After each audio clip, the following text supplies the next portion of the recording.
Penulis berkata, thread ini mungkin tidak begitu seram seperti thread-thread horor yang lainnya. Karena pada thread Sakti Aram Kerinci ini, aku hanya akan memberikan gambaran beberapa tempat seram yang berada tepat di kaki Gunung Kerinci. Mulai yang sudah melegenda hingga yang kurang didengar. Melegenda, maaf, maksudku adalah melegenda bagi rakyat sekitar, khususnya yang berada di Kecamatan Kayu Aro dan Kayu Aro Barat. Sebutlah saja seluruh thread yang nanti akan aku tuliskan akan berlatar belakang di Kecamatan Kayu Aro.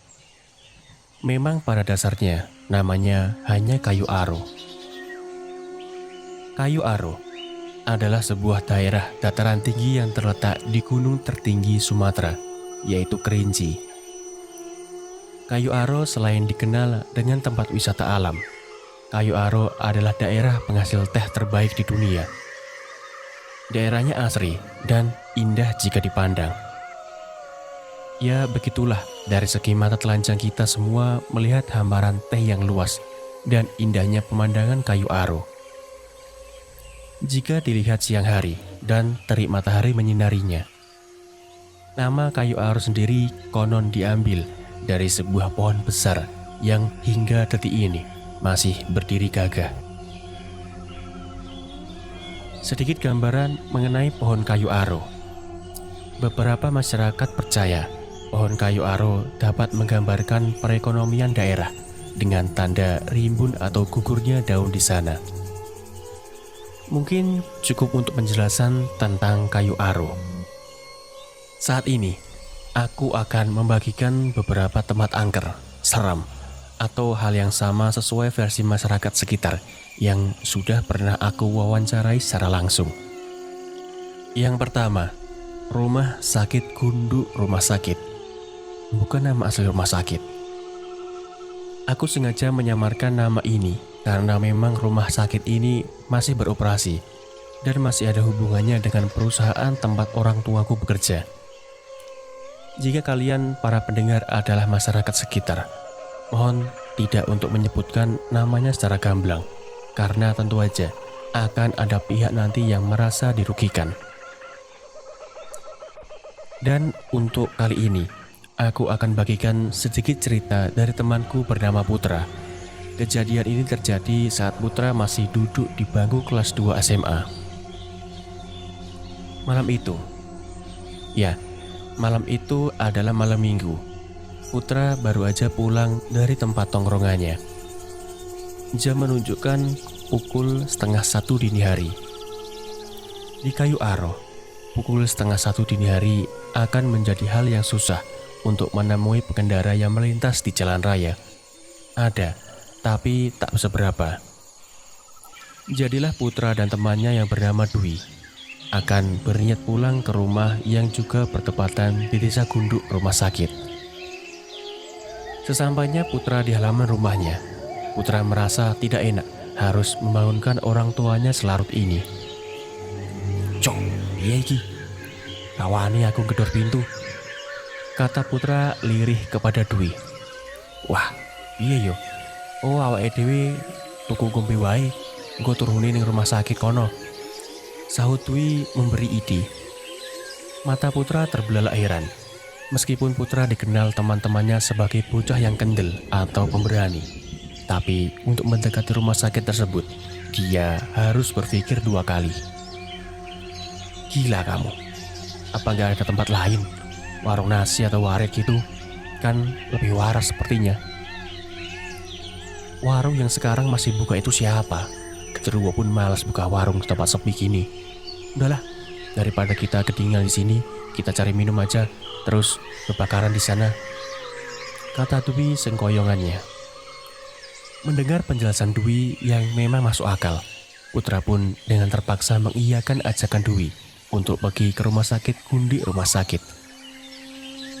Mereka bermodalkan 3 liter tua untuk menghangatkan tubuh dan beberapa bungkus rokok. Mereka siap untuk menginap di rumah sakit Gunduk Rumah Sakit. Oh iya, aku lupa memberitahu. Rumah sakit ini sempat tidak beroperasi selama beberapa tahun karena alasan yang tidak begitu jelas. Kenapa dan mengapa, saya tidak tahu. Dan pada tahun 2011, Rumah Sakit Gundik Rumah Sakit sedang dalam keadaan kosong tak berpenghuni. Walaupun masih tetap dikunjungi untuk tempat mesum. Oke, lanjut. Singkat cerita, tepat jam 1 dini hari, mereka sampai di rumah sakit tersebut. Waktu berjalan tanpa ada sedikit gangguan apapun. Api dari bakaran sampah dan kayu-kayu yang berserakan cukup membuat tubuh mereka tidak kedinginan. Cok, lama-lama ngeri juga ya, kata Dwi secara tiba-tiba sembari merangkul tubuhnya sendiri dan melihat sekitar. Sombong kau, tadi aja berani sekarang ketakutan. Ah, tipis, jawab Putra menyesap rokoknya. Apa karena tua ini ya? Tanya Dwi mulai cemas. Separuh perasaannya mulai ragu untuk tetap bermalam di rumah sakit ini. Apa hubungannya? Kan di sini nggak ada yang ganggu, jawab Putra menenangkan Dwi.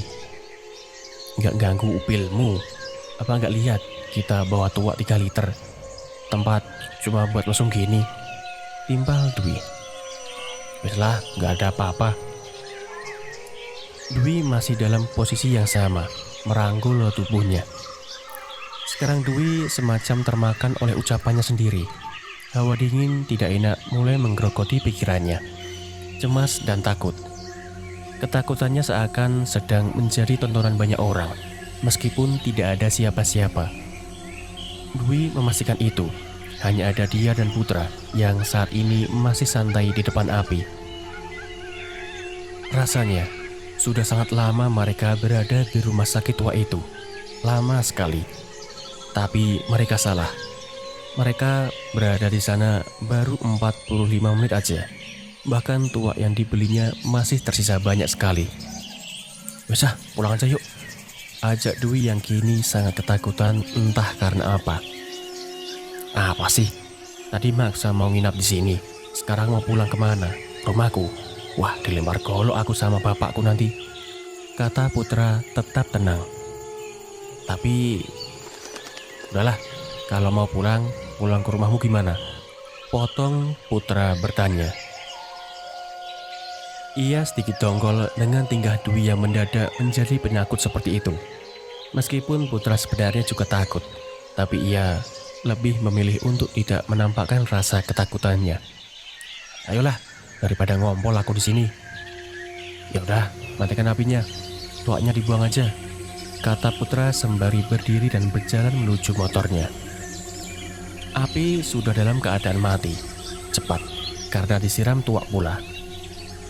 Dwi berlari kecil mengejar Putra yang lebih dulu menuju motornya yang terparkir. Tiba-tiba aja, langkah Putra terhenti, sehingga Dwi pun menabrak Putra dari belakang.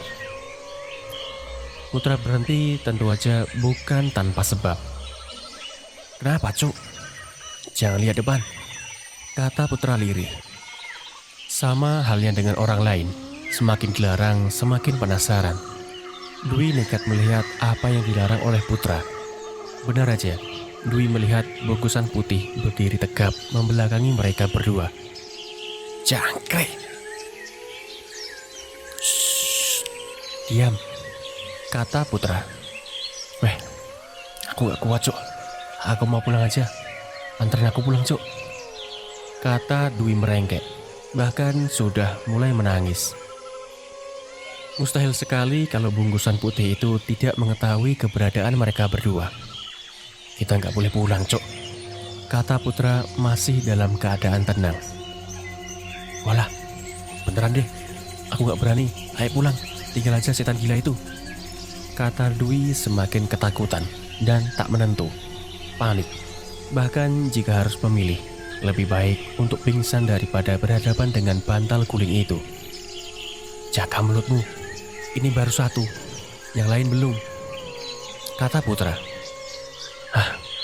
Aku mau pingsan aja, Cuk. Tapi kok gak bisa ini ya? Gimana tuh ya Tuhan? Tunjukkan jalan terang, ucap Dwi sambil mulai menangis serupa bocah. Shh, diam, kata Putra dan melangkah maju mendekati bungkusan itu. Dwi tidak berani melihat ke depan, bahkan ia menyesal. Nasi sudah menjadi bubur. Batin putra berucap, "Kalau takut jangan setengah-setengah. Kalau berani, kudu maju." Begitulah batinnya bersuara. "Permisi, di sini kami nggak mengganggu. Jadi tolong sekali menepi dari jalanku," kata putra halus dan sopan kepada bungkusan itu. Pocong itu tidak bergeming sedikit pun, bergerak pun tidak. "Maaf jika kami mengganggu, tapi tolong temanku ingin pulang." Ulang putra berbicara masih dengan sopan.